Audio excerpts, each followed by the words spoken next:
اعوذ باللہ من الشیطان الرجیم بسم اللہ الرحمن الرحیم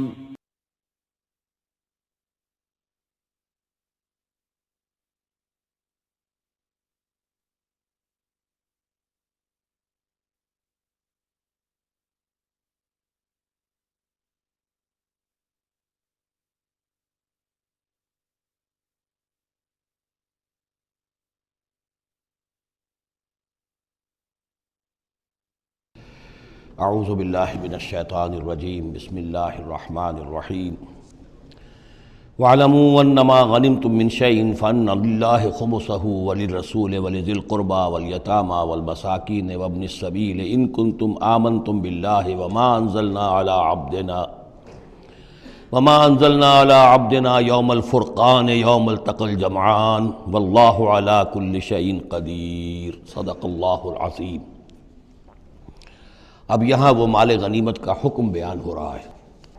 وَاعْلَمُوا جان لو انما غنمتم من شیء جو بھی غنیمت تمہیں حاصل ہوئی ہے، فَأَنَّ لِلَّهِ خُمُسَهُ تو اس کا خمس پانچواں حصہ تو اللہ کے لیے ہے، وَلِلرَّسُولِ اور رسول کے لیے ہے، وَلِذِي الْقُرْبَى اور رسول کے قرابت داروں کے لیے ہے۔ یہ بات سمجھ لیجئے یہاں اچھی طرح کہ در حقیقت حضور صلی اللہ علیہ وسلم کا جو معاش کا معاملہ تھا، جب تک آپ مکے میں تھے حضرت خدیجہ الکبریٰ رضی اللہ تعالی عنہ کی دولت جو ہے اس سے آپ کا کام چل رہا تھا، جو بھی بچا کچا ان کا سرمایہ تھا۔ مدینے میں آ کر ظاہر بات ہے کہ اب آپ کے پاس اپنا کوئی ذریعہ معاش نہیں تھا، نہ آپ کوئی تجارت کرتے تھے، تو اب آپ کے اخراجات اور پھر یہ کہ آپ کے بھی قرابت دار ہیں، آپ کی ازواج مطہرات ہیں، ان کے اخراجات کہاں سے آئیں گے؟ تو مال غنیمت میں سے خمس جو ہے وہ اس کام کے لیے رکھ لیا گیا، گویا وہ بیت المال کا حصہ ہوگا، اور بیت المال ہی کفالت کرے گا حضور کی بھی اور حضور کے قرابت داروں کی بھی۔ اس کے علاوہ اس بیت المال میں یتامى والمساکین وابن السبیل، اس میں حصہ ہوگا یتیموں کے لیے بھی اور مساکین اور محتاجوں کے لیے بھی اور مسافروں کے لیے بھی۔ یہ گویا کہ پانچواں حصہ مال غنیمت کا تو ہو گیا، سرکار سمجھ لیجیے سرکاری ہو گیا، لیکن اس سرکار میں سب سے بڑا خرچ جو ہے وہ در حقیقت محمد رسول اللہ صلی اللہ علیہ وسلم کے ذاتی آپ کے اخراجات، آپ کے ازواج مطہرات کا نان نفقہ، آپ کے قرابت داروں کا ذوی القربیٰ، جس میں آپ کو بھی تو ظاہر بات ہے کہ کچھ نہ کچھ صلہ رحمی آپ فرماتے تھے، تو اس کے لیے، اور یہ کہ یتیموں اور مساکین کے لیے وابن السبیل۔ ان کنتم آمنتم باللہ، اگر تم ایمان رکھتے ہو اللہ پر، وما انزلنا علی عبدنا اور اس شے پر جو ہم نے نازل کی اپنے بندے پر، یوم الفرقان فیصلے کے دن، یعنی جو شے نازل کی وہ ہے غیبی امداد، نصرت غیبی، جو فرشتے آئے۔ ظاہر بات ہے کہ وہ ایک ان سین جو ہے غیب کا معاملہ ہے، فرشتوں کو دیکھا تو کسی نے نہیں، تو جیسے وحی آتی تھی حضرت جبرائیل لے کر آتے تھے تو اس پر ایمان رکھتے ہو کہ یہ قرآن جو ہے اللہ کی طرف سے ہے، ایسے ہی تمہیں یقین ہونا چاہیے کہ اللہ تعالیٰ نے اپنا وہ وعدہ پورا فرمایا اور اللہ تعالیٰ نے فرشتے بھیجے۔ تو اگر تمہیں وہ یقین ہے تو پھر تم اس حکم کو پورے طور پر یوں سمجھیے کہ دلی طور پر اس کو قبول کرو، خوش دلی کے ساتھ پوری طریقے سے، کہ خمس جو ہے وہ تو اللہ اور اس کے رسول کا، بیت المال کا۔ بقیہ کے بارے میں حضور نے فرما دیا کہ 4/5 جو ہے یہ اب تقسیم ہو جائے گا مجاہدین کے درمیان۔ اس میں اس سے کوئی بحث نہیں ہے کہ کس نے کتنا جمع کیا، سارا مال ایک جگہ جمع ہوگا اور پھر اس کے حصے لگیں گے، چاہے کوئی پہرے پر تھا، جنگ کی نوبت ہی نہیں آئی، چاہے یہ کہ کوئی باقاعدہ جنگ میں کسی نے حصہ لیا، چاہے کسی نے مال غنیمت جمع کیا، چاہے نہیں کیا، جو بھی جنگ میں ہیں ان کو برابر کا حصہ ملے گا۔ اس میں یہ ہے کہ جو سواریوں والے تھے انہیں دوہرا، اور جو پیدل تھے انہیں اکیرا، اس لیے کہ سواریاں اگر کسی کا اونٹ ہے، کسی کا گھوڑا ہے، 2 گھوڑے بھی تھے، تو ظاہر بات ہے کہ اس کے چارے وغیرہ کا بندوبست وہ خود اپنے پاس سے کرتا تھا۔ کوئی سپلائی لائنز تو آج کل کی جس طرح فوجوں کی ہوتی ہیں وہاں موجود نہیں تھی، لہذا جو مجاہد تھا کہ جو سوار تھا گھوڑے پر یا اونٹ پر، جس کا اپنا گھوڑا تھا اپنا اونٹ تھا، اس کو دوہرا حصہ، اور جو عام پیادہ جو مجاہد تھا اس کو اکیرا۔ وَاعْلَمُوا أَنَّمَا غَنِمْتُم مِّن شَيْءٍ فَأَنَّ لِلَّهِ خُمُسَهُ وَلِلرَّسُولِ وَلِذِي الْقُرْبَى وَالْيَتَامَى وَالْمَسَاكِينِ وَابْنِ السَّبِيلِ إِن كُنتُمْ آمَنتُم بِاللَّهِ وَمَا أَنزَلْنَا عَلَىٰ عَبْدِنَا يَوْمَ الْفُرْقَانِ يَوْمَ الْتَقَى الْجَمْعَانِ، اس فرقان والے دن، فیصلے کے دن، جس دن کی 2 فوجیں بھڑ گئی تھیں۔ واللہ علی کل شیء قدیر، اور اللہ تعالیٰ ہر چیز پر قادر ہے۔ اذ انتم بالعدوۃ الدنیا وہم بالعدوۃ القصویٰ، اصل میں یہ جو وادی ہے جس میں بدر واقع ہوا ہے، یہ ایک گھاٹی سی ہے جو دونوں کناروں کے اوپر تو بہت تنگ ہے لیکن درمیان میں بہت کھل کر میدان بن جاتا ہے۔ اس کا ایک سرا جو ہے وہ شمال کی طرف نکل جاتا ہے اور وہ جا رہا ہے شام کی طرف، ایک سرا جنوب کی طرف ہے اور وہ جاتا ہے مکے کی طرف، ایک مشرق کی طرف آتا ہے کہ جو مدینے کی طرف آ رہا ہے، اور اکثر و بیشتر جو پہلے حاجی جاتے تھے وہ اسی راستے پر تھے، یہی راستہ تھا۔ اب تو جو نیا طریق الہجرہ بڑی اعلیٰ سڑک بن گئی ہے تو لوگوں کو ان مقامات سے گزرنے کا موقع نہیں ملتا، ورنہ بدر سے ہو کر ہی راستہ گزرتا تھا۔ تو ایسا ہوا ہے کہ اللہ تعالیٰ کی طرف سے ایسی اسکیم بن گئی، تدبیر ایسی ہو گئی کہ عین بر وقت پہنچے۔ وہ جو مدینے والا سرا تھا جو قریب تھا مدینے کے اس وادی کا، اس پر حضور پہنچے، اور عین اسی وقت جو دور والا سرا تھا، وہ گھاٹی جہاں پہ ختم ہو رہی تھی جنوب کی طرف، وہاں وہ قریش بھی پہنچ گئے بر وقت۔ جب تم تھے ورلے کنارے پر اور وہ تھے پرلے کنارے پر، اذ انتم بالعدوۃ الدنیا، دنیا ادنا کا مؤنث ہے قریب تر، وہم بالعدوۃ القصویٰ، اور وہ تھے پرلے کنارے پر، والرکب اسفل منکم، اور وہ جو قافلہ تھا وہ تم سے نیچے تھا، نیچے ہو کر گزر گیا تھا، یعنی اس کے بعد پہاڑوں کی ایک رینج تھی اور اس کے بعد پھر تہامہ کا میدان تھا۔ تو ابو سفیان نے یہ کیا تھا کہ قافلے کو لے کر اس بدر کی گھاٹی میں داخل ہی نہیں ہوئے، ادھر سے تو وہ پیغام بھی بھیج دیا تاکہ فوج ادھر سے آئے، تاکہ مسلمانوں کی توجہ بھی ہو تو فوج کی طرف ہو جائے، اور اسی میں وہ داؤ لگا کر اپنے قافلے کو بچا کر نکال کر لے جائیں، اور وہ تہامہ میں ساحل کے ساتھ ساتھ ہو کر نکل بھی گئے۔ وَلَوْ تَوَاعَدْتُمْ لَاخْتَلَفْتُمْ فِي الْمِيعَادِ، اور اگر تم لوگوں نے آپس میں معاہدہ کیا ہوتا کہ فلاں وقت پر ہمیں پہنچنا ہے، ہو سکتا ہے کہ تم ایک ساتھ نہ پہنچ سکتے، اختلاف ہو جاتا، جیسے اپوائنٹمنٹ ہوتی ہے فلاں وقت پہ میں بھی پہنچوں گا آپ بھی پہنچ جائیں تو کچھ نہ کچھ آگے پیچھے ہو جاتا ہے، تو اگر تم طے کر کے بھی آتے تو اتنا نہ ہوتا جتنا کہ ہم نے اپنی مشیت اپنی تدبیر سے کر دیا کہ عین وقت پر تمہیں وہاں پہنچا دیا۔ اس کی وجہ کیا تھی؟ ہم چاہتے تھے کہ یہ ٹکراؤ ہو جائے اور یہ بات واضح ہو جائے کہ جان لیں اہل مکہ کہ اللہ تعالیٰ کی نصرت کس کے ساتھ ہے، اس کے عوام بھی سمجھ لیں۔ وَلَٰكِن لِيَقْضِيَ اللَّهُ أَمْرًا كَانَ مَفْعُولًا، لیکن یہ سب کچھ لیے ہوا تاکہ اللہ تعالیٰ طے کر دے وہ شے، فیصلہ کر دے کہ جو ہو کر رہنی ہے، كَانَ مَفْعُولًا لِيَهْلِكَ مَنْ هَلَكَ عَنْ بَيِّنَةٍ، تاکہ اب جسے ہلاک ہونا ہے وہ ہلاک ہو بات کے واضح ہو جانے کے بعد۔ اب بھی عوام کی اگر آنکھیں نہیں کھلتی تو پھر گویا کہ وہ پھر مورد الزام خود ہے، اب ان کے سرداروں نے جو کچھ ان کی مت ماری تھی، اب آ کر اس موقع کے بعد ان کی آنکھیں کھل جانی چاہیے۔ اب بھی اگر کوئی ہلاک ہوتا ہے تو بات کے واضح ہونے کے بعد ہلاک ہو، لِيَهْلِكَ مَنْ هَلَكَ عَنْ بَيِّنَةٍ وَيَحْيَىٰ مَنْ حَيَّ عَنْ بَيِّنَةٍ، اور جسے جینا ہے، جس کی زندگی ہے روحانی زندگی، اور جو سیدھے راستے پر آنا چاہتا ہے وہ بھی اس بینہ کی بنا پر وہ سیدھے راستے پر آ جائے اور حیات معنوی حاصل کر لے۔ وَإِنَّ اللَّهَ سَمِيعٌ عَلِيمٌ، اور یقیناً اللہ سب کچھ سننے والا اور جاننے والا ہے۔ اِذْ يُرِيكَهُمُ اللَّهُ فِي مَنَامِكَ قَلِيلًا، جبکہ اللہ تعالیٰ آپ کو دکھا رہا تھا اے نبی ان کو آپ کی نیند میں کم۔ حضور نے خواب میں دیکھا کہ کوئی بڑی طاقت نہیں ہے، بڑی تھوڑی سی جمعیت ہے قریش کی جو آئی ہے، حالانکہ 1000 کا لشکر تھا۔ وَلَوْ أَرَاكَهُمْ كَثِيرًا، اور اگر آپ کو دکھایا ہوتا کہ وہ بڑی بڑی تعداد میں آ رہے ہیں، لَفَشِلْتُمْ، اور آپ نے وہ بات بتائی ہوتی صحابہ کرام کو، اپنے ساتھیوں کو، تو اے مسلمانوں پھر تم کمزوری دکھاتے، تم ڈھیلے پڑ جاتے۔ وَلَا تَنَازَعْتُمْ فِي الْأَمْرِ، اور معاملے کے اندر پھر کوئی ایک اور تنازع کھڑا ہو جاتا کہ ہمیں یہاں جنگ کرنی بھی چاہیے کہ نہیں۔ وَلَٰكِنَّ اللَّهَ سَلَّمَ، لیکن اللہ تعالیٰ نے سلامتی پیدا فرما دی۔ إِنَّهُ عَلِيمٌ بِذَاتِ الصُّدُورِ، یقیناً وہ جو کچھ سینوں کے اندر ہے اس سے واقف ہے۔ اس کی توجہ یہ کی ہے مفسرین نے کہ اگرچہ نبی کا خواب جھوٹا نہیں ہو سکتا، یہ نہیں تھا کہ حضور کو جو خواب دکھایا گیا وہ غلط تھا، اصل میں ان کی جو معنوی حقیقت تھی وہ دکھا دی گئی۔ ایک ہے کسی شے کے اندر جو کمیت ہے، کوانٹیٹیو ایلیمنٹ ہے اس کا، ایک ہے جو اس کی کیفیت ہے، جو اس کے اندر اصل حقیقت ہے۔ تو یہ بات جو ہے اچھی طرح سمجھ لینے کی ہے کہ مکے سے جو اصل نفری آئی تھی وہ تو ان عوام الناس کی تھی کہ جن کو بارے میں جن کو معلوم تھا کہ محمد ہمارے بہترین آدمی ہیں صلی اللہ علیہ وسلم، اور جو ان کے ساتھی ہیں وہ ہمارے گل سرسبد ہیں، ہمارے خاندان کے قریش کے بہترین لوگ ہیں، اور پھر یہ کہ انہوں نے کوئی جرم نہیں کیا ہے، کوئی ظلم نہیں کیا ہے، وہ صرف ایک خدا واحد کا کے ماننے والے اور جو ہیں وہ نیکیوں کا حکم دینے والے ہیں۔ تو جو ان کے ہاں جو بھی جس کو ہم کہتے ہیں سائلنٹ میجورٹی عوام الناس، ان کے دل اپنے لیڈروں کے ساتھ نہیں تھے۔ آ تو گئے تھے، وہ ظاہر ان کا جبر تھا، ان کا فیصلہ تھا، لیڈروں کا حکم تھا، آ گئے تھے، لیکن مارے باندھے کو آئے ہوئے تھے۔ ان کے دلوں کے اندر وہ بات نہیں تھی کہ جو کسی ایسے لشکر میں ہوتی ہے کہ جو سمجھتا ہے اپنے آپ کو برحق، ہم حق کے لیے لڑ رہے ہیں، تو اس کے اندر جو طاقت ہوتی ہے اس لڑنے والے کے اندر، وہ اس شخص میں نہیں ہوتی کہ جو مارے باندھے کو لے آیا گیا ہو اور خود اسے اپنے دل میں یہ یقین نہ ہو کہ میں حق کے لیے لڑ رہا ہوں۔ اس اعتبار سے معنوی طور پر جو ان کی کیفیت تھی اس کے اعتبار سے وہ واقعتاً کم تھے۔ تو حضور کو خواب میں اللہ تعالیٰ نے ان کی اصل حقیقت دکھائی۔ وَإِذْ يُرِيكُمُوهُمْ إِذْ الْتَقَيْتُمْ فِي أَعْيُنِكُمْ قَلِيلًا وَيُقَلِّلُكُمْ فِي أَعْيُنِهِمْ۔ مزید برآں اللہ نے یہ کیا کہ جب دونوں لشکر ٹکرائے ہیں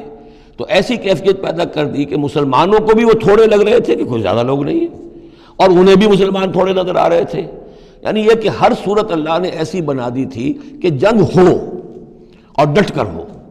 تاکہ یہ صورتحال جو ہے یوم الفرقان ہونا اس کا بالکل واضح ہو جائے۔ اگر کسی وجہ سے وہ کرنی کترا جاتا معاملہ اور جنگ نہ ہوتی، مقابلہ نہ ہوتا، تو جس طریقے سے کہ اللہ اس کو فیصلہ کن دن بنا دینا چاہتا تھا، یوم الفرقان فیصلے کا دن، وہ صورتحال پیدا نہ ہوتی۔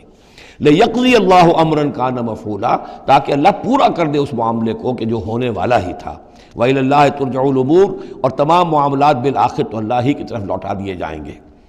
یا ایھا الذین آمنوا اذا لقیتم فئۃ فاثبتوا، اے اہل ایمان جب بھی اب تمہارا، اب چونکہ دور شروع ہو گیا ہے، اب تمہاری جد و جہد جو ہے وہ آخری مرحلے میں داخل ہو چکی ہے، مسلح تصادم کا آغاز ہو چکا ہے، اور یہ تو ابھی پہلی جنگ ہے، ابھی جنگیں اور آنی ہیں، اگلے ہی سال غزوہ احد ہو گیا۔ جب بھی تمہارا مقابلہ ہو کسی فوج سے فاثبتوا، پہلا حکم تو یہ ہے کہ پھر ثابت قدم رہو، قدم جمائے رکھو۔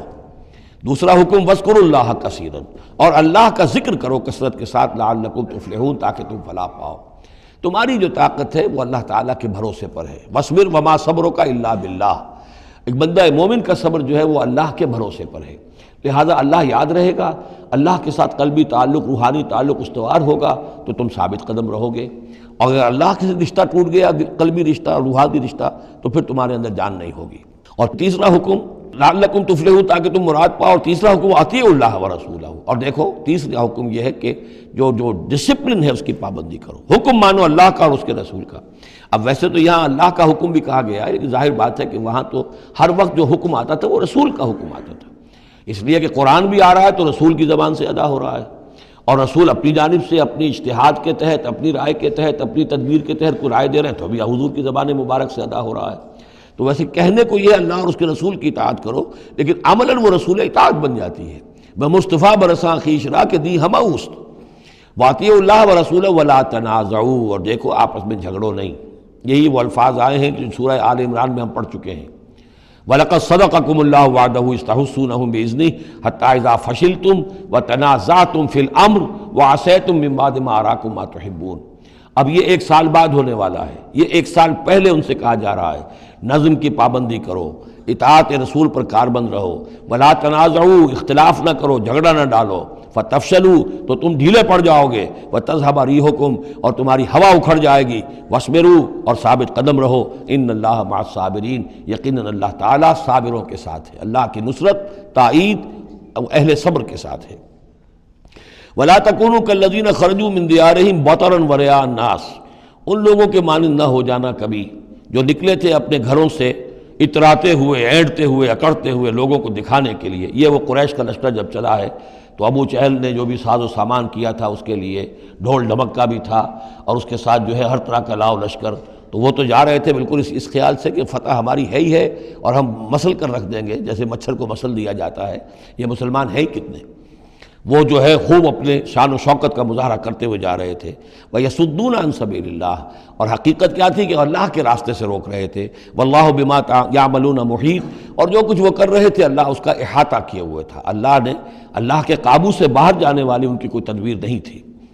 وَإِذْ زَيَّنَ لَهُمُ الشَّيْطَانُ أَعْمَالَهُمْ، اور جب کہ شیطان نے ان کے لیے ان کے اعمال کو مزین کر دیا تھا۔ وَقَالَ لَا غَالِبَ لَكُمُ الْيَوْمَ، اور اس نے ان کے کان میں یہ پھونک ماری تھی، یہ وسوسہ ڈالا تھا، آج تم پر کوئی غالب نہیں آ سکتا۔ مکے سے نکلی ہو نفری اور 1000 کی، یہ تو گویا کہ بڑی انہونی سی بات تھی، عرب کے اندر اس طرح کے مواقع بہت کم آتے تھے۔ لا غالب لکم اليوم من الناس، کوئی انسانوں میں سے تم پر غالب نہیں آ سکتا۔ وانی جار لکم، اور میں بھی تمہارے ساتھ ہی ہوں۔ فلما تراءت الفئتان، اور جب دونوں لشکروں نے ایک دوسرے کو دیکھا، آمنے سامنے ہوئی، نکص علی عقبیہ، تو وہ شیطان اپنی ایڑیوں کے بل پیچھے مڑ گیا، بھاگا، وقالا، اور اس نے کہا انی بریء منکم، میں تم سے لا تعلق ہوں، میرا تم سے کوئی تعلق نہیں، انی ارا ما لا ترون، میں وہ کچھ دیکھ رہا ہوں جو تم نہیں دیکھ رہے۔ فرشتوں کو دیکھنا جو ہے، چونکہ یہ بھی ناری مخلوق ہے، نور اور نار میں بڑا قرب ہے، نوری مخلوق ہے ملائکہ اور ناری مخلوق ہے جن، اور یہ جن ہے عزازیل ابلیس، تو اس کو نظر آ گیا فرشتے آ رہے ہیں۔ انی ارا ما لا ترون، میں وہ کچھ دیکھ رہا ہوں جو تم نہیں دیکھ سکتے، انی اخاف اللہ، مجھے اللہ کا خوف ہے، واللہ شدید العقاب، اور اللہ سزا دینے میں بہت سخت ہے۔ اذ یقول المنافقون والذین فی قلوبہم مرض، اب یہ ایک نقشہ تو یہ تھا کہ جب چلے آ رہے تھے قریش کا لشکر لے کر ابو جہل اور اس کے ساتھی سردار، اور ادھر شیطان بھی ان کو پہلے تو پیٹھ ٹھوکتا ہوا آ رہا ہے، اور عین وقت پر جو ہے وہ ان کو ساتھ چھوڑ کر بھاگا ہے۔ ادھر جب مدینے کے اندر، اب جہاں وہاں سے مسلمان چلے تھے، حضور چلے تھے، تو جو کوئی منافق پیچھے رہ گئے تھے وہ اب باتیں کر رہے تھے۔ اذ یقول المنافقون والذین فی قلوبہم مرض، جبکہ کہہ رہے تھے وہ منافق لوگ اور وہ لوگ کہ جن کے دلوں میں روگ تھا، غر ہؤلاء دینہم، ان مسلمانوں کو تو ان کے دین نے بالکل دھوکے میں ڈال دیا ہے، مت ماری گئی ہے، دماغ خراب ہو گیا ہے، قریش سے ٹکرانے چلے ہیں، ان کی عقل جواب دے گئی ہے۔ ہم تو پہلے بھی سمجھتے تھے کہ یہ سفہاء ہیں، بے وقوف ہیں، احمق ہیں، لیکن اب تو معلوم ہوتا ہے کہ سرے سے مت ماری گئی۔ غر ہؤلاء دینہم، ان کے دین نے ان کی مت مار دی۔ ومن یتوکل علی اللہ فإن اللہ عزیز حکیم، انہیں کیا پتا کہ جو کوئی توکل کرے اللہ پر تو اللہ تعالیٰ زبردست ہے، حکمت والا۔ وَلَوْ تَرَىٰ يَتَوَفَّى الَّذِينَ كَفَرُوا الْمَلَائِكَةُ، اور کاش تم دیکھ سکتے جب کہ قبض کرتے ہیں فرشتے ان کافروں کو، ان کی جانوں کو، یضربون وجوہہم، ان کے چہروں پر ضرب لگاتے ہوئے، وادبارہم، اور ان کی پیٹھوں پر، وذوقوا عذاب الحریق، اور کہتے اب چکھو جلنے کا عذاب، ذالک بما قدمت ایدیکم، اور یہ وہ کچھ ہے جو تمہارے اپنے ہاتھوں نے آگے بھیجا ہے، وان اللہ لیس بظلام للعبید، اور یہ کہ اللہ تو ہرگز اپنے بندوں کے حق میں ظالم نہیں ہے، ظلم کرنے والا نہیں ہے۔ کداب آل فرعون والذین من قبلہم، جیسے کہ معاملہ ہوا آل فرعون کا اور ان کا جو ان سے پہلے تھے۔ آل فرعون سے پہلے قوم شعیب سے پہلے صدوم اور عمورہ کی بستیاں، ان سے پہلے قوم سمود، ان سے پہلے قوم عاد، ان سے پہلے قوم نوح، یہ ہم سورہ اعراف کے اندر یہ ساری چیزیں پڑھ کر آئے۔ کداب آل فرعون والذین من قبلہم کفروا بآیات اللہ، انہوں نے بھی اللہ کی آیات کا کفر کیا، فأخذہم اللہ بذنوبہم، تو اللہ نے پکڑ لیا انہیں ان کے گناہوں کی پاداش میں۔ ان اللہ قوی شدید العقاب، یقیناً اللہ تعالیٰ قوی ہے، قوت والا ہے، زور آور ہے، اور سزا دینے میں سخت ہے۔ ذالک بان اللہ لم یکن مغیرا نعمۃ انعمها علی قوم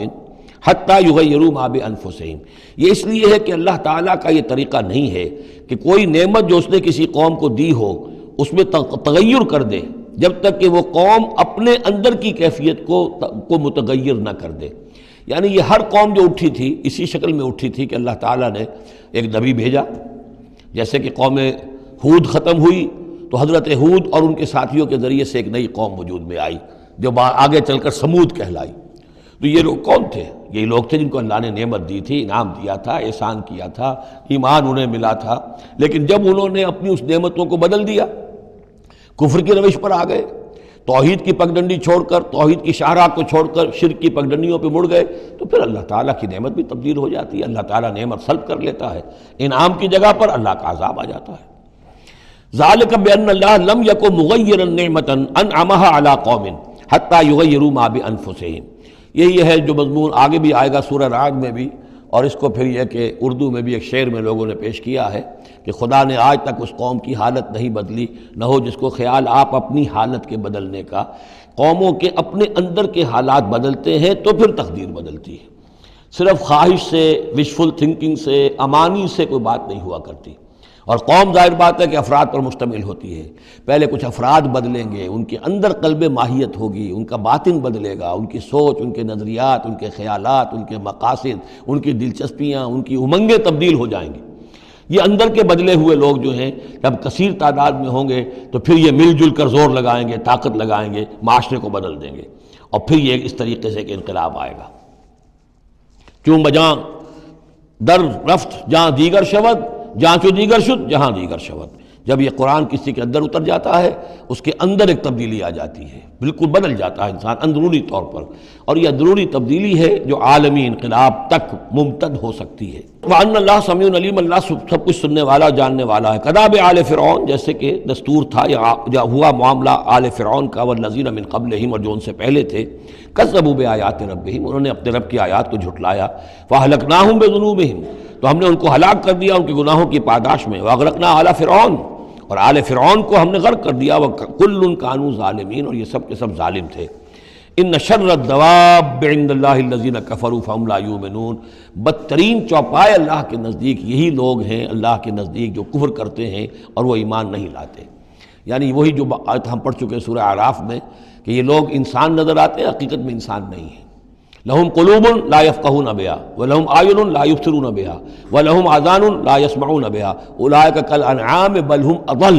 وہ چوپایوں کے مانند ہیں بلکہ ان سے بھی گئے گزرے۔ اس لیے شر الدواب کہا گیا، تمام جانداروں میں اور جمان چوپایوں میں، جانوروں میں سب سے برے لوگ جو ہیں وہ یہ انسان نما حیوان ہیں کہ جن کے اندر عقل نہیں، جن کے اندر شعور نہیں، جو ایمان سے خالی ہیں اور کفر پر اور صرف دنیا کی لذتوں پر ریجھ گئے ہیں۔ الذین عاہدت منہم ثم ینقضون عہدہم فی کل مرۃ وہم لا یتقون، وہ لوگ کہ جن سے آپ نے اے نبی معاہدہ کیا تھا پھر وہ ہر مرتبہ اپنا عہد توڑتے ہیں اور اس کا کوئی ڈر نہیں رکھتے۔ اب یہ اشارہ ہو رہا ہے یہود کی طرف، کیونکہ حضور جب مدینے میں تشریف لائے تو میں نے آپ کو شروع میں بتا دیا تھا کہ آپ نے بہت بڑا یہ سمجھیے کہ اس کو Montgomery what, professor Montgomery what نے جس قدر تعریف کی ہے اس کی، اور سارے جتنے بھی الفاظ ہو سکتے تھے انگریزی زبان میں، اسٹیٹس مین شپ کہ حضور کا معاملہ، فہمی کا معاملہ، تدبر کا معاملہ، سیاست کو سمجھنے کا معاملہ، اس کی بہت بڑی بات یہ ہے کہ آپ نے یہودی قبائل جو تھے تینوں ان کو معاہدوں میں جکڑ لیا۔ تو یہ ایک بہت بڑا آپ کا کارنامہ تھا، لیکن اب ظاہر بات ہے جکڑے تو وہ گئے، اندر سے وہ دشمنی کرتے تھے، ساز باز کرتے تھے۔ اوپر معاہدہ ہے، اندر سے ساز باز چل رہی ہے، پیغامات بھیجے جا رہے ہیں قریش کو کہ کیا کر رہے ہیں آپ لوگ، کیوں دیر کر رہے ہیں، کیوں نہیں حملہ کرتے، ہم اندر سے آپ کی مدد کریں گے۔ تو یہ خدمت ابھی چل رہی تھی۔ تو فرمایا الذین عاہدت منہم ثم ینقضون عہدہم، وہ لوگ کہ جن سے نبی آپ نے عہد کیا، معاہدے کیے، اور وہ یہ کہ اپنے معاہدے توڑ رہے ہیں، فی کل مرۃ، ہر بار، وہم لا یتقون، اور وہ ڈرتے نہیں ہیں۔ فإما تثقفنہم فی الحرب، تو اگر آپ پا جائیں انہیں جنگ میں، فشرد بہم من خلفہم، تو ان کو ایسی سزا دیجئے کہ جو پیچھے ہیں ان کے ہوش ٹھکانے آ جائیں، لعلہم یذکرون، تاکہ انہیں عبرت حاصل ہو جائے۔ یعنی یہ کہ اب ایک تو یہ ہے کہ وہ کوئی صرف ان کی جو ہے وہ وہاں سے خطوط جا آ رہے ہیں، پیغام رسانی ہو رہی ہے، لیکن کہیں اگر ان میں کا کوئی شخص جنگ میں بھی پکڑا جائے، واقعتاً وہ جنگ میں شریک ہو جائے، قریش کی طرف سے آ جائے اور پکڑا جائے، تو پھر اس کو وہ سزا دیجئے کہ جو ایک کی سزا جو ہے وہ سینکڑوں کے ہوش ٹھکانے کر دے۔ یہ ہے مطلب۔ وَإِمَّا تَثْقَفَنَّهُمْ فِي الْحَرْبِ فَشَرِّدْ بِهِمْ، ایسی سزا ان کو دیجئے من خلفہم کے جو ان سے پیچھے ہیں ان کے بھی ہوش ٹھکانے ہو جائیں، لعلہم یذکرون، شاید کہ پھر وہ نصیحت پکڑ لیں۔ وَإِمَّا تَخَافَنَّ مِنْ قَوْمٍ خِيَانَةً، اور اگر آپ کسی کو قومی سطح پر اندیشہ ہو جائے آپ کو کسی سے کہ وہ خیانت پر اتر آئی ہے، یعنی ایک ہے انڈیویجول ایکٹس، بنو قریظہ کا کوئی شخص ہے جو کام کر رہا ہے، بنو قریظہ کا سردار کہے گا صاحب مجھے کیا معلوم، یہ ایک شخص کا انڈیویجول معاملہ ہے، اس نے کوئی خط لکھ دیا ہوگا قریش کو یا کوئی سلسلہ جرمانی کیا ہوگا، لیکن یہ ہمارا اجتماعی معاملہ نہیں ہے، ہم معاہدے کے پابند ہیں۔ بنو قینقاع کا کوئی شخص ہے اس نے کر دیا، تو اس کے لیے تو پہلا حکم آ گیا، وہ کہیں اگر مل جائے، جنگ میں مل جائے، کیونکہ ویسے تو اسے ہاتھ نہیں لگا سکتے، معاہدہ ہے ان کے ساتھ، تو معاہدہ ہے، اس کو کیا سزا دیں گے، لیکن یہ کہ جنگ میں کہیں آ جائے، اتنی جرأت کر جائے تو پھر اس کو وہ سخت سزا دیجیے گا کہ جو پیچھے بیٹھے ہوئے ہیں، جو ڈورے ہلا رہے ہیں، تارے ہلا رہے ہیں، ان کو بھی ہوش ٹھکانے آ جائے۔ لیکن یہ کہ اگر آپ کو اندیشہ ہو جائے کہ کوئی قبیلہ جو ہے وہ خلاف ورزی کرنے پر اتر آیا ہے، خیانت کرنے پر اتر آیا ہے، وَإِمَّا تَخَافَنَّ مِنْ قَوْمٍ خِيَانَةً، کسی کی طرف سے خیانت کا آپ کو اندیشہ ہی ہو جائے، فَانبِذْ إِلَيْهِمْ عَلَىٰ سَوَاءٍ، تو پھر پھینک دیجئے ان کی طرف کھلم کھلا، یعنی پھر معاہدے کو ایبروگیٹ کیجئے، کہہ دیجئے کہ آج سے ہمارا کوئی معاہدہ نہیں۔ یہ نہیں ہے کہ معاہدہ بھی قائم رہے اور آپ ان کے خلاف اقدام بھی کر دیں، یہ صحیح نہیں، اس لیے کہ یہ مقام جو ہے اخلاقی اعتبار سے بھی غلط ہے، اور خاص طور پر آپ کا مقام، مقام نبوت، اس کے اعتبار سے کسی درجے میں بھی نہیں ہے کہ کسی قوم کے ساتھ معاہدہ بھی ہے، آپ کو اندیشہ ہے کہ وہ خیانت کر رہے ہیں تو آپ کھلم کھلا اعلان کر دیجئے کہ آج سے میرا اور تمہارا کوئی معاہدہ نہیں، پھر اقدام کیجئے۔ لیکن یہ کہ بغیر اس اعلان کے کوئی اقدام کرنا ان کے خلاف، یہ در حقیقت اللہ تعالیٰ جو اخلاق چاہتا ہے اہل ایمان کے، اس کے منافی ہے۔ وَإِمَّا تَخَافَنَّ مِنْ قَوْمٍ خِيَانَةً فَانبِذْ إِلَيْهِمْ عَلَىٰ سَوَاءٍ۔ اصل میں یہی وہ بات تھی جس کے حوالے سے مولانا مودودی مرحوم نے 1948 میں یہ جو جہاد کشمیر اس وقت ہو رہا تھا اس کے بارے میں رائے ظاہر کی تھی کہ ہندوستان کے ساتھ ہمارے سفارتی تعلقات ہیں، بھارت کے ساتھ ہمارا سارا معاملہ معاہدات کے اوپر چل رہا ہے، پھر اگر یہ کہ معاملہ جو ہے دوسری طرف ہم یہ شکل کر رہے ہیں کہ وہاں پر جنگ کا معاملہ کر رہے ہیں تو یہ غلط ہے، شریعت کی روح سے، قرآن کی روح سے غلط ہے۔ ہمیں کھلم کھلا اعلان کرنا چاہیے، جو بھی ہو اللہ تعالیٰ پر بھروسہ رکھنا چاہیے، کھل کر سامنے آنا چاہیے۔ یہ یا کہ میز کے اوپر تو معاہدہ ہے، ہاتھ مل رہے ہیں اور میز کے نیچے سے ٹانگیں گھسیٹی جا رہی ہیں، یہ دنیا داروں کا دھندا تو ٹھیک ہے، لیکن اسلام کی روح سے ایک اسلام کے نام پر بننے والی مملکت کی حکومت کا یہ طرز عمل درست نہیں ہے۔ یہ تھا وہ معاملہ جو سن 48 میں مولانا مودودی نے یہ رائے ظاہر کی تھی، اور اس پر پھر کافی ان کے خلاف جو ہے عوامی جذبات جو ہیں وہ بہت جو ہے اس وقت بہت بلند ہو گئے تھے، مشتعل ہو گئے تھے، اس لیے کہ عوام کی اپنی سوچ ہوتی ہے۔ وَإِمَّا تَخَافَنَّ مِنْ قَوْمٍ خِيَانَةً فَانبِذْ إِلَيْهِمْ عَلَىٰ سَوَاءٍ، معاہدہ ان کے منہ پر دے مارو، ان اللہ لا يحب الخائنین، یقیناً اللہ تعالیٰ کو خیانت کرنے والے پسند نہیں ہیں۔ وَلَا يَحْسَبَنَّ الَّذِينَ كَفَرُوا سَبَقُوا، اور نہ سمجھے وہ لوگ جنہوں نے کفر کیا ہے کہ وہ بچ نکلے ہیں، یعنی یہ کہ اب اگر کچھ لوگ بچ کے بھی تو چلے گئے نا، آخر 1000 کی نفری آئی تھی، انہم لا یعجزون، یہ جو بچ کر چلے گئے وہ یہ نہ سمجھے کہ وہ اللہ کو عاجز کر دیں گے، وہ عاجز نہیں کر سکیں گے۔ وَأَعِدُّوا لَهُم مَّا اسْتَطَعْتُمْ، اور اے مسلمانوں اب جب یہ نیا دور شروع ہو ہی گیا ہے تمہاری اس دعوت و تحریک کا، تو اب پوری طریقے سے اپنے امکان بھر سامان حرب تیار کرو۔ اعدوا لہم، اعداد، تیاری کرنا، اسلحہ تیار کرو، سامان جنگ تیار کرو، گھوڑے تیار رکھو، رسالہ تمہارا ہونا چاہیے، جو بھی تمہارے لیے ممکن ہے۔ یہ توکل کا مطلب یہ نہیں ہے کہ تم ہاتھ پر ہاتھ دھر کر بیٹھ رہو اللہ تمہاری مدد کرے گا۔ اعدوا لہم ما استطعتم، اپنی استطاعت جو ہے اس کی حد تک تو پوری تیاری کرو، من قوت، طاقت سے بھی، ومن رباط الخیل، اور پلے ہوئے گھوڑوں کے ذریعے سے بھی، اس لیے کہ اس زمانے میں جنگ کے لیے سب سے زیادہ جو مؤثر شے تھی آپ کو معلوم ہے وہ گھوڑا، تیز رفتار ہے، اونٹ جو ہے تیز دوڑ نہیں سکتا ہے۔ اور اسی حوالے سے آج سمجھ لیجئے ہمارے لیے بہت اہم مسئلہ ہے یہ، اللہ تعالیٰ نے شاید عالم اسلام میں پورے میں پتہ نہیں 50 60 70 کتنے ملک دنیا میں ہیں مسلمان کہلاتے ہیں، ایک ملک ہے صرف جسے ایٹمک صلاحیت دی ہے، اور یہ امانت پوری امت مسلمہ کی ہے، مسلمانان پاکستان کے پاس، اور اس کے بارے میں اگر امریکہ کا دباؤ قبول کر لیا گیا تو یہ سب سے بڑی خیانت ہوگی اللہ کے ساتھ، امت مسلمہ کے ساتھ، اللہ کے دین کے ساتھ۔ وہ اسرائیل لے کر بیٹھا ہوا ہے ایٹم بم کے، اس کے پاس انبار لگے ہوئے، لیکن یہ ہے کہ ساری پالیسی جو چل رہی ہے وہ یہ کسی طریقے سے پاکستان کا، ایک عراق کے بارے میں اندیشہ ہوا تھا کہ اسے ایٹمی دانت نکل سکتے ہیں، اس ایک مرتبہ اس کا وہ ایٹمک پلانٹ جو ہے اس کا بھرکس نکال دیا تھا، دوسری مرتبہ یہ کہ اس کا پورا بھرکس ہی نکل گیا، اگلا پچھلا کھایا پیا سب اگلوا دیا۔ اب پاکستان پر سارا دباؤ، ساری ڈپلومیسی جو بھی چل رہی ہے اس وقت، کان کھولنے کی اور آنکھیں کھول کر دن گزارنے کی ضرورت ہے۔ ہمیں حکم یہ ہے کہ جو بھی اللہ نے تمہیں دیا ہے، تمہارا امکان، جو بھی تمہارے پاس امکانی طاقت ہے اسے سنبھال کر رکھو، ڈیٹرنٹ۔ اعدوا لہم ما استطعتم من قوت ومن رباط الخیل ترہبون بہ عدو اللہ، تاکہ تم اللہ کے دشمنوں کو اس سے ڈرا سکو، یہی ہے ڈیٹرنٹ، تو معلوم ہو کہ ان کے پاس وہ طاقت ہے۔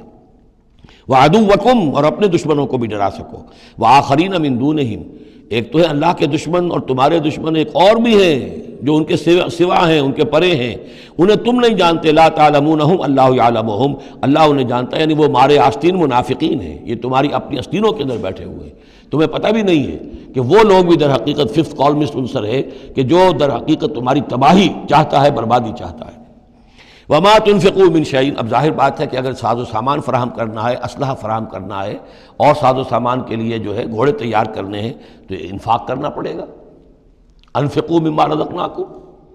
وما تنفقوا من شیء فی سبیل اللہ یوفی الیکم، اور دیکھو جو کچھ بھی تم خرچ کرو گے اللہ کی راہ میں وہ پورا پورا تمہیں مل جائے گا، پورا پورا دیا جائے گا۔ وانتم لا تظلمون، اور تم پر کوئی زیادتی نہیں ہوگی، تمہاری کوئی حق تلفی نہیں ہوگی۔ تم دو تو صحیح، اب وہ پورے 2 رکوع ذہن میں لے آئیے جو سورہ بقرہ میں ہم نے پڑھے تھے کہ اگر کوئی شخص اللہ کی راہ میں مال خرچ کرتا ہے، فی سبیل اللہ خرچ کرتا ہے، جیسے ایک دانہ جو ہے وہ زمین کے اندر ڈال دیتے ہو، اس سے جو ایک پودا نکلتا ہے، اس میں سٹے ہوتے ہیں، 7 سٹے ہیں، اور ہر سٹے کے اندر 100 دانے ہیں، تو وہ ایک دانہ 700 دانے پیدا کر رہا ہے، اور اللہ تعالیٰ جس کو چاہے گا 700 گنا سے بھی زیادہ اجر و ثواب دے گا۔ کہاں صحت کا رکھ رہے ہو اپنے پیسے، خرچ کر دو اسے، اس لیے کہ اب اس دعوت کا اور اس تحریک کا اور محمد رسول اللہ کی جو جد و جہد ہے اس کا وہ مرحلہ آ گیا ہے کہ اب ساز و سامان اور کیل کانٹے سے لیس ہونا ضروری ہے۔ وَإِن جَنَحُوا لِلسَّلْمِ فَانْجَحْ لَهَا، اور اے نبی اگر وہ اپنے بازو اپنے کندھے نیچے گرا دے امن کے لیے، صلح کے لیے، اگر قریش آمادہ ہو جاتے ہیں تو آپ بھی جھک جائیے، کوئی بات نہیں، صلح کر لیجیے۔ وَتَوَكَّلْ عَلَى اللَّهِ، اللہ پر توکل کیجیے، یعنی یہ کہ اگر وہ صلح کرنے کے اوپر آمادہ ہے صلح کر لیجئے، اور ڈریے نہیں کہ ہو سکتا ہے وہ چال چل رہے ہوں، نہیں،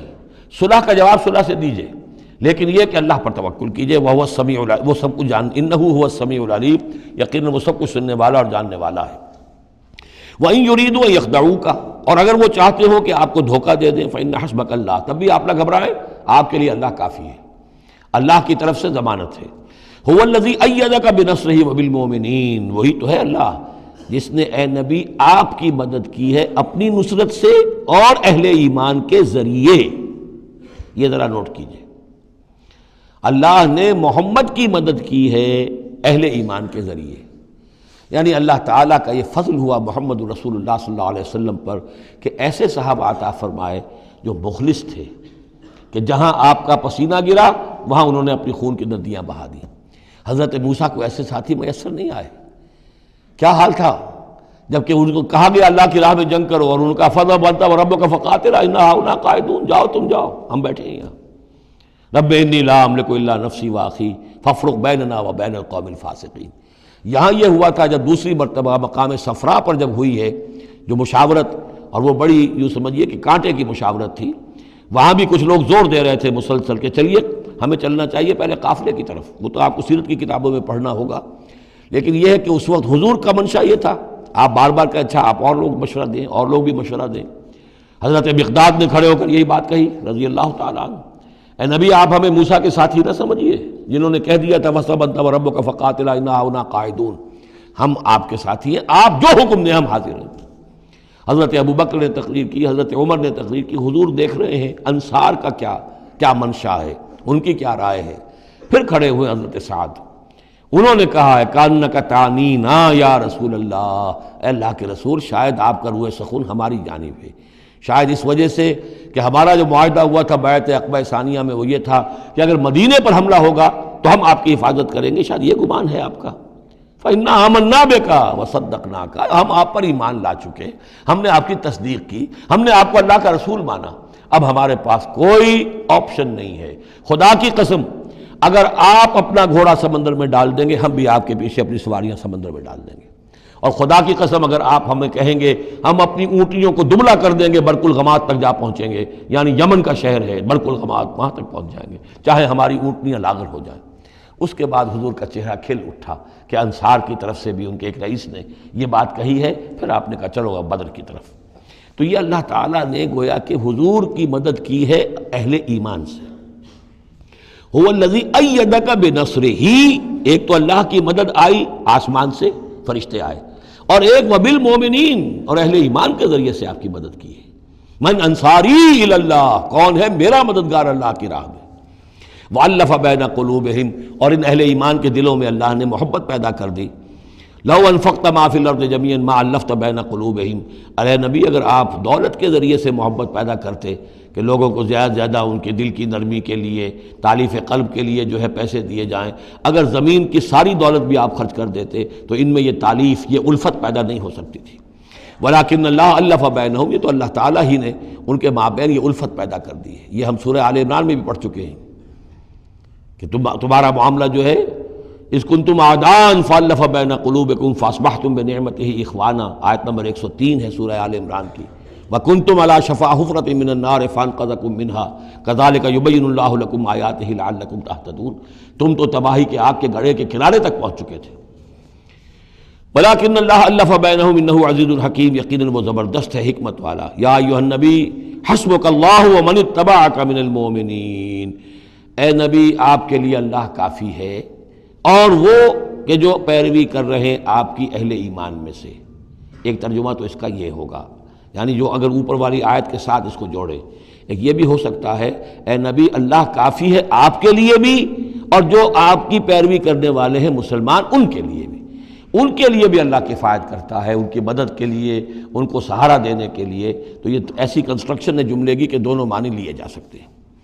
یا ایھا النبی حرض المؤمنین علی القتال، اب یہ تحریض کا لفظ پھر آ گیا جو سورہ نساء میں ہم پڑھ چکے ہیں، وحرض المؤمنین علی القتال۔ اے نبی شوق دلائیے، ترغیب دلائیے، ابھاریے ایمان کے جذبات کو،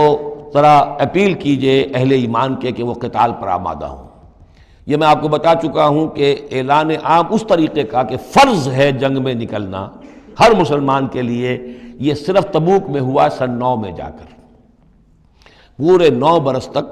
قتال فی سبیل اللہ کے لیے تحریض تھی، ترغیب تھی، اور یہ تحریض گاڑی ہو کر تحریض بن گئی، بس لازم نہیں تھا۔ اسی لیے ہم سورہ نساء میں پڑھ چکے ہیں کہ اس کے باوجود جو اس ترغیب کی وجہ سے آگے بڑھے قتال کے لیے نکلے ان کے اونچے درجات ہیں، لیکن یہ کہ جن لوگوں کو چونکہ فرض عین نہیں کیا گیا تھا لہذا اگر کوئی نہیں نکلے تو ان کے اوپر کوئی مواخذہ نہیں۔ لیکن یہ کہ غزوہ تبوک میں نفیر عام تھی کہ ہر صاحب ایمان کا نکلنا ضروری ہے۔ حرض المؤمنین علی القتال ان یکن منکم 20 صابرون، اگر تم میں سے 20 ہوں گے صبر کرنے والے، یغلبوا 200 تو وہ 200 پر غالب آ جائیں گے۔ وَإِن يَكُن مِّنكُم 100 اور اگر ہوں گے تم میں سے 100، یغلبوا 1000 وہ غالب آ جائیں گے 1000 پر، من الذین کفروا کافروں میں سے، بأنہم قوم لا یفقہون اس لیے کہ وہ سمجھ نہیں رکھتے۔ سمجھ سے مراد کیا ہے؟ انہیں اپنے موقف کی حقانیت کا یقین نہیں ہے۔ ایک شخص ہے جو جانتا ہے میں حق پر ہوں، میں حق کے لیے لڑ رہا ہوں۔ ایک شخص ہے ڈل مل ہے، ایسے ہی لڑ رہا ہے، مارے باندھے کو لڑ رہا ہے، کسی کے کہے سے آ گیا، مرسینری ہے، تنخواہ یافتہ ہے اس لیے آ گیا۔ اب اس میں زمین و آسمان کا فرق ہوگا۔ تو ان لوگوں کو چونکہ وہ شے حاصل نہیں ہے لہذا ان کی حالت کیا ہے کہ اگر آپ 10 ہوں گے 100 پر غالب آ جائیں گے۔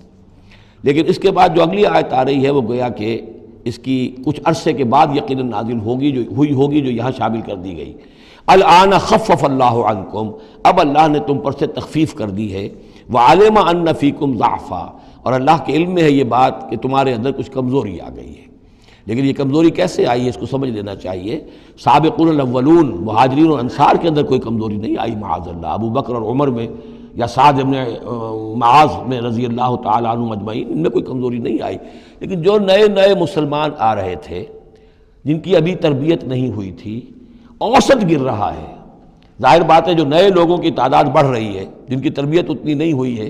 جن کے اندر ایمان ابھی اتنا گہرا نہیں اترا ہے، اتنا راسخ نہیں ہوا ہے، تو اس کے حوالے سے اب فرض کیجئے کہ 1000 کے اندر پہلے تو ایسے ہوتے تھے کچے پکے جو ہیں وہ 20 ہیں، 50 ہیں، 100 ہیں، اب یہ ہے کہ ان کی تعداد بڑھتی جا رہی ہے اگر، تو نتیجہ کیا ہوگا کہ اوسط جو ہے وہ گر جائے گی۔ اس اوسط کے اعتبار سے اب تمہارے اندر کچھ کمزوری آ گئی ہے۔ فَإِن يَكُن مِّنكُم 100 صَابِرَةٌ يَغْلِبُوا 200،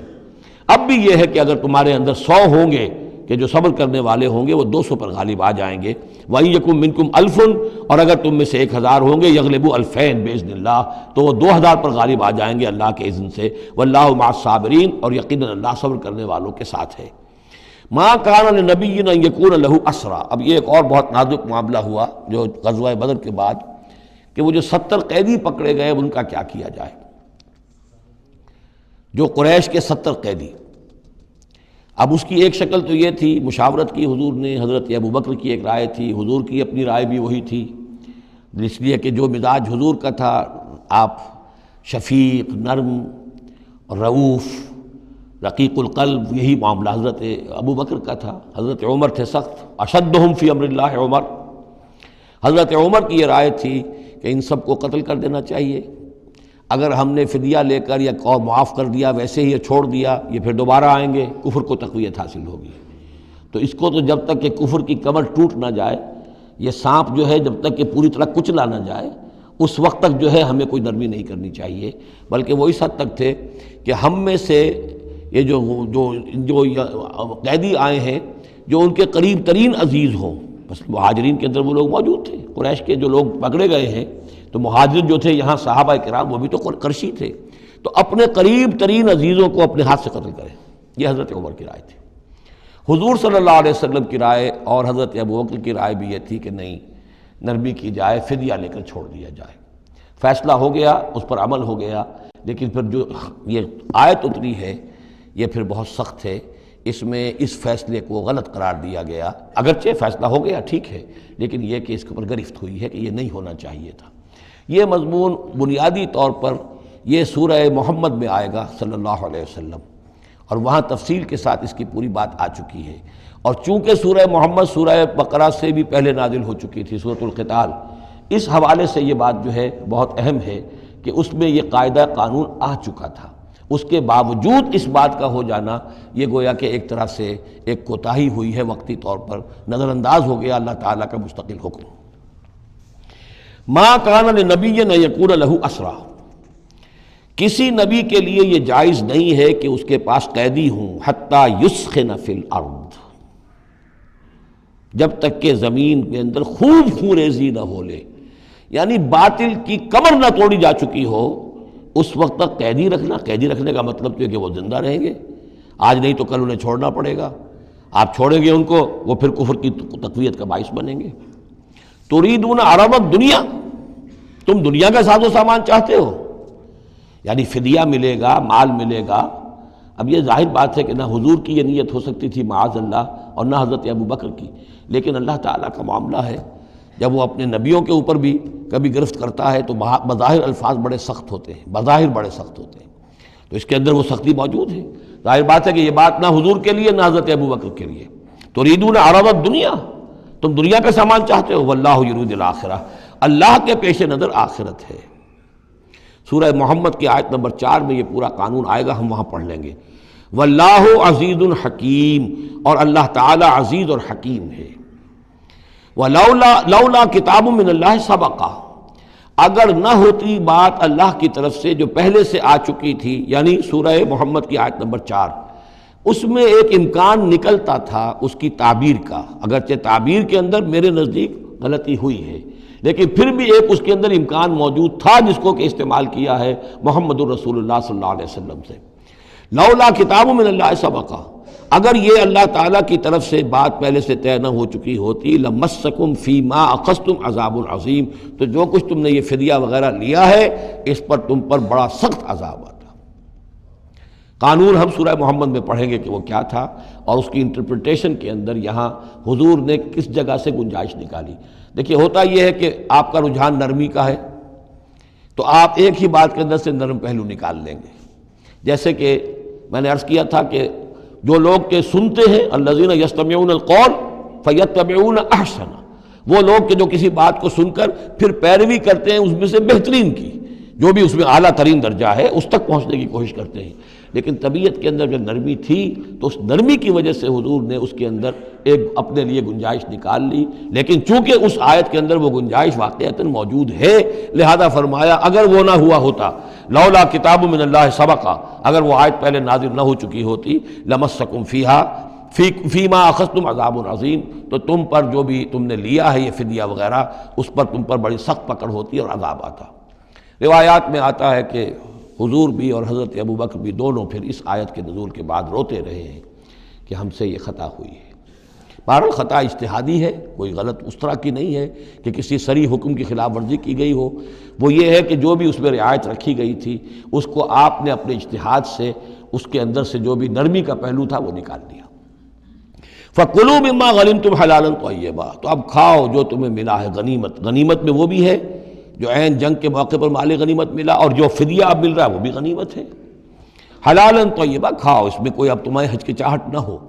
حلال اور طیب ستھرا۔ واتقوا اللہ، اللہ کا تقوی اختیار کرو، ان اللہ غفور الرحیم، یقیناً اللہ تعالیٰ بخشنے والا رحم فرمانے والا ہے۔ یا ایھا النبی قل لمن فی ایدیکم من الاسریٰ، اے نبی کہہ دیجئے ان لوگوں سے جو آپ کے قبضے میں ہیں قیدی۔ اب قیدیوں میں جان لیجئے حضرت عباس ابن عبد المطلب بھی تھے رضی اللہ عنہ، جو حضور کے چچا تھے۔ گمان غالب یہ ہے کہ وہ ایمان تو لا چکے تھے، اپنے ایمان کا اعلان نہیں کیا تھا، لہذا جنگ میں کفار کے ساتھ ہو کر آئے تھے، وہ بھی گرفتار تھے۔ اور بھی کچھ لوگ تھے کہ جن کے بارے میں حضور جانتے تھے کہ یہ لوگ جو ہے اپنی دلی خواہش سے نہیں آئے ہیں، بلکہ یہ کہ اپنے سرداروں کے دباؤ کی وجہ سے آئے ہیں، لیکن قانون تو قانون ہے،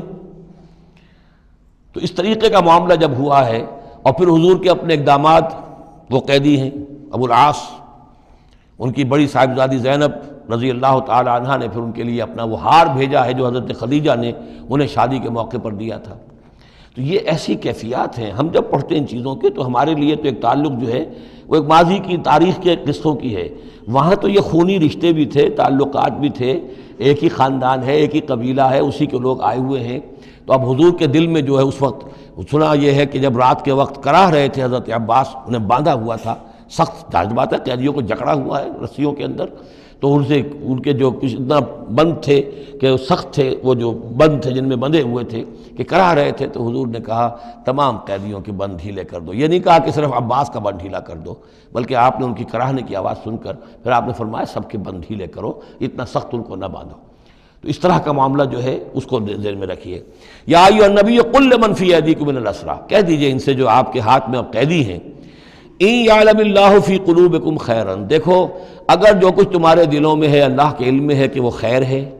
یؤتکم خیرا مما اخذ منکم، تو جو کچھ تم سے اس وقت لیا گیا ہے اس سے بہتر اللہ تمہیں دے دے گا۔ یعنی یہ کہ نیت کا معاملہ تمہارا اور اللہ کے مابین ہے، ہمارا معاملہ قانون کا ہے۔ تم آئے کفار کے ساتھ جنگ کرتے ہوئے آئے ہو، پکڑے گئے ہو، اب ان میں کوئی ڈسکریمنیشن نہیں ہو سکتی۔ کوئی شخص کہے کہ نہیں صاحب میں تو مجبوراً آیا تھا، اور میں تو کسی کے کہنے میں آیا تھا، اور میں تو حقیقت میں تو اسلام لا چکا تھا، یہ بات جو ہے اب نہیں چلے گی۔ لہذا یہ ضرور ہے کہ اگر تمہارے دل میں کوئی خیر ہے، کوئی بھلائی ہے، اور اس وقت یہ کہ تم سمجھتے ہو کہ تم اس صورتحال میں مجبوراً پھنس گئے ہو اور تمہیں فدیہ ادا کرنا پڑ رہا ہے، تو اللہ تعالیٰ تمہیں اس سے کہیں زیادہ دے دے گا کہ جو آج تمہیں فدیے میں دینا پڑ رہا ہے۔ ظاہر بات ہے کہ وہاں بیویوں کو خبریں پہنچی، انہوں نے اپنے زیور بھیجے ہیں، حضرت زینب رضی اللہ تعالی عنہ نے بھی اپنا زیور بھیجا، ہار بھیجا ہے،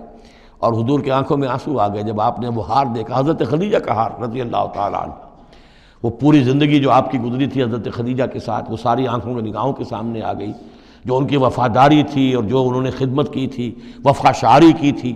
تو اس کے بعد مسلمانوں سے کہا کہ یہ اس ماں کی یادگار تھی بیٹی کے پاس، اگر آپ لوگ اجازت دیں تو یہ اس کو واپس کر دیا جائے۔ تو اس کو پھر لوگوں کی اجازت سے وہ ہار واپس کیا گیا۔ تو یہ سارے جو جذباتی معاملات تھے ان کو اچھے سے سمجھیے کہ ہم پڑھتے ہوئے ان چیزوں کو سمجھتے ہیں کہ جیسے ایک بس تاریخ کا ایک واقعہ ہے، اس کے ساتھ جو احساسات، جذبات، جو اس کے ساتھ اور فوری جو اس وقت کی کیفیات تھی، اس کا ہمارے لیے اکثر و بیشتر تو ممکن ہی نہیں کہ تصور کر سکیں۔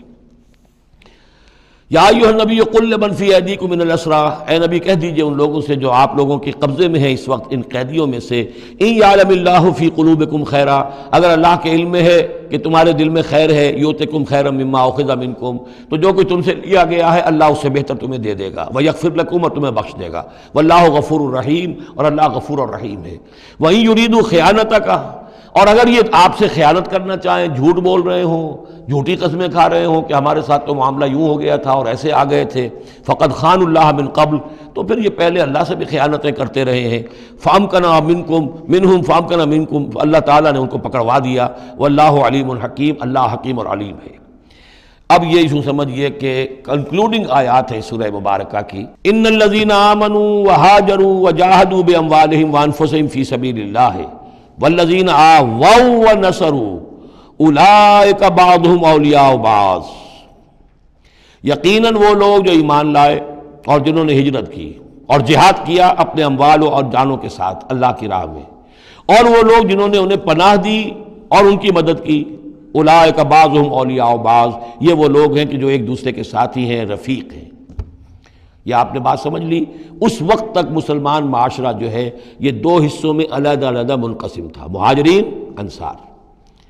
اگرچہ مہاجرین اور انصار کو بھائی بھائی بنایا جا چکا تھا، لیکن ظاہر بات ہے کہ صرف اس طرح کے تعلق سے وہ پورا جو قبائلی نظام جو ہے وہ ایک دم تو تلپٹ نہیں ہو جاتا۔ تو اس وقت تک یہ صورتحال بھی یہ ہے کہ جو پہلے جو 8 مہمیں حضور نے بھیجی ہیں اس میں کسی انصاری کو شریک نہیں کیا، وہ ایکسکلوسیولی مہاجر فینومینن تھا۔ جنگ بدر میں پہلی مرتبہ جو ہے انصار شریک ہوئے ہیں، ورنہ پہلے صرف مہاجرین تھے۔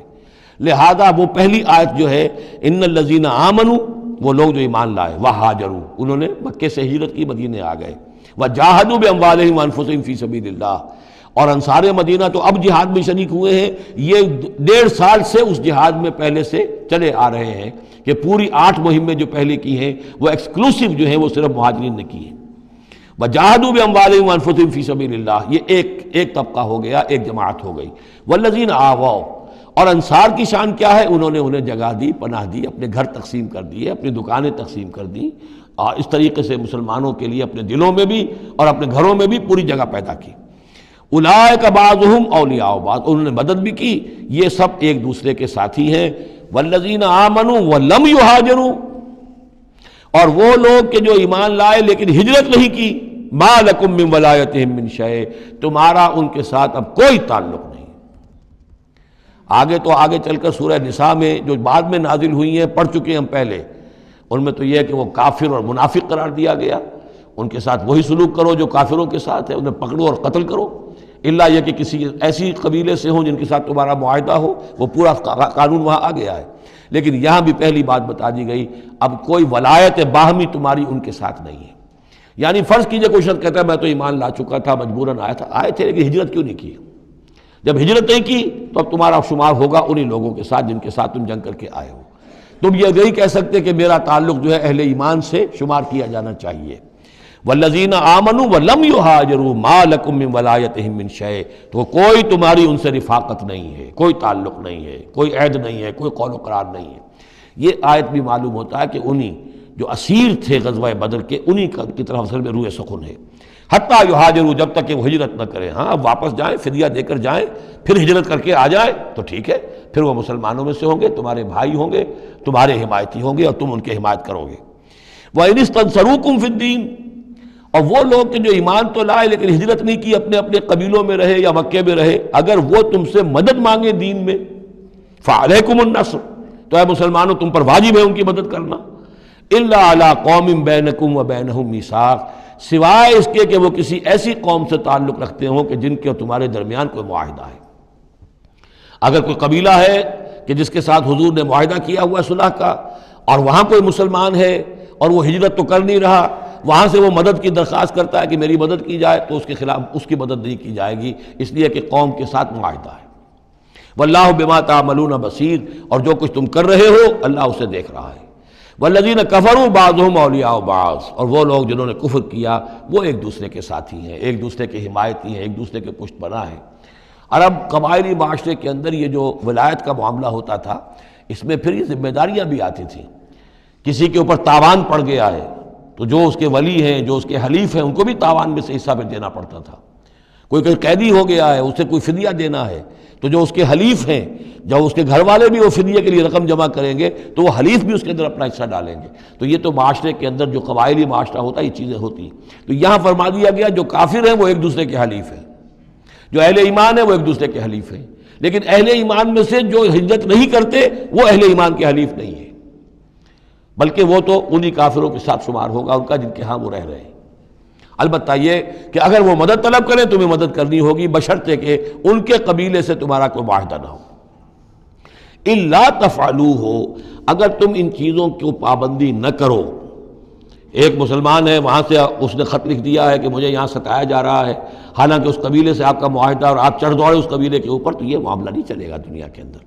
ہر چیز کا ایک قاعدہ ہے، قانون ہے، اسے وہاں سے ہجرت کرنی چاہیے، یا ہجرت نہیں کر رہا ہے تو تکلیف جھیلنی چاہیے، برداشت کرنی چاہیے۔ مسلمان مدد نہیں کر سکتے چونکہ اس کے قبیلے سے مسلمانوں کا معاہدہ ہے۔